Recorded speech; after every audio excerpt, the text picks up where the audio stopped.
બનાસકાંઠામાં બેફામ ચાલતા ખનીજ ડમ્પરો સામે સ્થાનિકોમાં ભારે રોષ ફેલાયો છે।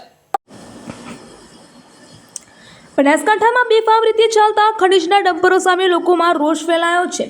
જિલ્લામાં ગેરકાયદેસર ખનીજ ચોરી કરતા ખનીજ માફિયાઓ સામે ખાણ ખનીજ વિભાગ ઘોર નિદ્રામાં જોવા મળી રહ્યું છે અને રેતીભરી બેફામ રીતે ચાલતા ડમ્પરોની ટક્કર નિર્દોષ લોકો મોતને ભેટી રહ્યા છે। ત્યારે દાંતીવાડાના છત ગામ સહિત આસપાસના ગામોના લોકો આજે ખનીજ માફિયા સામે કાર્યવાહી કરવાની માંગ સાથે પાલનપુર કલેક્ટર કચેરી ખાતે પહોંચ્યા હતા અને કલેક્ટર તેમજ ખાણ ખનીજ વિભાગમાં રજૂઆત કરી કાર્યવાહી કરવાની માંગ કરી હતી। જો તંત્ર દ્વારા કોઈ કાર્યવાહી કરવામાં નહીં આવે તો આગામી સમયમાં 4 થી 5 ગામના લોકો ગાંધીનગર જઈ ગાંધી ચિંધ્યા માર્ગે આંદોલન કરશે। બનાસકાંઠામાં ખાણ ખનીજ વિભાગ ઘોર નિદ્રામાં છે અને જિલ્લામાં ખનીજ માફિયાઓ બેફામ બન્યા છે। ખનીજ ચોરીની અનેક ફરિયાદો બાદ પણ ખાણ ખનીજ વિભાગ દ્વારા કોઈ નક્કર કામગીરી કરવામાં આવી નથી, જેના કારણે રેતી ચોરીનું મોટું નેટવર્ક ખનીજ માફિયાઓ ચલાવતા હોવાના આક્ષેપો થઈ રહ્યા છે। તો બીજી તરફ રેતી ભરીને ચાલતા બેફામ ડમ્પરના કારણે અનેક લોકો અકસ્માતનો ભોગ બને છે, પરંતુ તંત્ર દ્વારા કોઈ કાર્યવાહી કરવામાં આવતી નથી। દાંતીવાડાના જાત ગામે થોડા દિવસ અગાઉ ડમ્પરની ટક્કરે જાત ગામના દિનેશ રાજગોર નામના યુવકનું મોત થયું હતું। જોકે અગાઉ પણ બેફામ ચાલતા ડમ્પરોના કારણે અનેકવાર અકસ્માતોની ઘટનાઓ બની ચૂકી છે, પરંતુ તંત્રએ આ બેફામ ચાલતા ડમ્પર સામે કોઈ કાર્યવાહી કરી નથી। યુવક દિનેશ રાજગોરે પણ બેફામ ચાલતા ડમ્પરો અને ખનીજ ચોરીને લઈને અગાઉ રજૂઆતો કરી હતી। જોકે રજૂઆતોના થોડા દિવસો બાદ ડમ્પરની ટક્કરથી યુવકનું મોત થતાં યુવકના પરિવારજનો અને ગ્રામજનોનો આક્ષેપ છે કે યુવકને ટક્કર મારીને મોતને ઘાટ ઉતારવામાં આવ્યો છે। હાલ તો પરિવારજનો અને ગ્રામજનોનો આ ઘટનામાં નિષ્પક્ષ તપાસ થાય અને દોષિતોને સજા મળે તેવી માંગ કરી રહ્યા છે। બનાસકાંઠાના દાંતીવાડા, પાથાવાડા સહિતના વિસ્તારોમાં છેલ્લા ઘણા સમયથી ગેરકાયદેસર રીતે ખનીજનું ખનન થઈ રહ્યું છે અને પરિવહન કરવામાં આવી રહ્યું હોવાના આક્ષેપો ગ્રામજનોએ કર્યા હતા। ગ્રામજનોનું કહેવું છે કે અનેક રજૂઆતો કરવા છતાં જવાબદાર તંત્ર દ્વારા કોઈ કાર્યવાહી કરવામાં આવતી નથી। જો આગામી સમયમાં ગેરકાયદેસર ખનીજ ખનન અને ડમ્પરોની બેફામ અવરજવર પર રોક લગાવવામાં નહીં આવે તો ગાંધી ચિંધ્યા માર્ગે ગાંધીનગર સુધી ઉગ્ર આંદોલન કરવાની ગ્રામજનોએ ચીમકી ઉચ્ચારી હતી।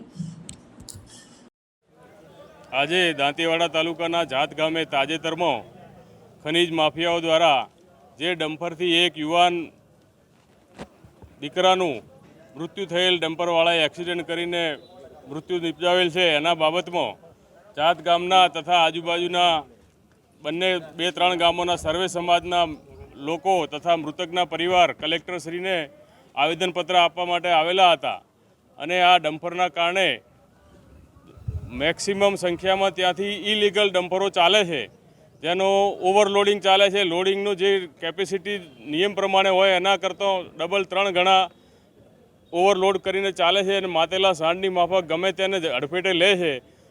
છેલ્લા ઘણા સમયથી કેટલાય 3-4 અકસ્માતે મૃત્યુના કેસો બનેલા છે। વારંવાર રજૂઆત કરવા છતાં કોઈ પણ બાબતનું નિરાકરણ આવેલ નથી। એના માટે કરીને અત્યારે લોકો કલેક્ટરશ્રીને તાત્કાલિક તપાસ કરી અને ઘટતી કાર્યવાહી કરવામાં આવે અને એ બાબતે બધા રજૂઆત કરવા માટે આવેલા છીએ। અગાઉ જો આની તાત્કાલિક કોઈ પણ કાર્યવાહી નહીં કરવામાં આવે તો ગાંધી ચિંધ્યા માર્ગે ગાંધીનગર સુધી ગામ લોકો આંદોલન કરવા અને આના માટેનો તાત્કાલિક નિરાકરણ લાવવા માટે જે પણ પગલાં ભરવા પડશે એ સમસ્ત ગ્રામજનોની તૈયારી છે। પરિવારની પરિસ્થિતિ એકનો એક જ દીકરો હતો અને ઘરડા મા બાપ છે, એમની મા મધર બીમાર છે, એમના માટે કોઈ અત્યારે પરિવારનો સહારો નથી। તો તાત્કાલિક સરકારશ્રીને પણ અમારી બધાની લાગણી છે કે આ તાત્કાલિક જે ખોટી રીતે એને જે લીજો ચલાવવામાં આવે છે એમાં પણ તાત્કાલિક અસરથી બંધ કરવામાં આવે અને લોકોની સુરક્ષાની ધ્યાનમાં રાખવામાં આવે। અમારા જાત ગામે સીપુ નદીમાં જે કંઈ રેતીની લીજો આપેલી છે તો લીજ સિવાય ખનીજ માફિયાઓ દ્વારા આડેધડ ખોદકામ ચાલી રહ્યું છે।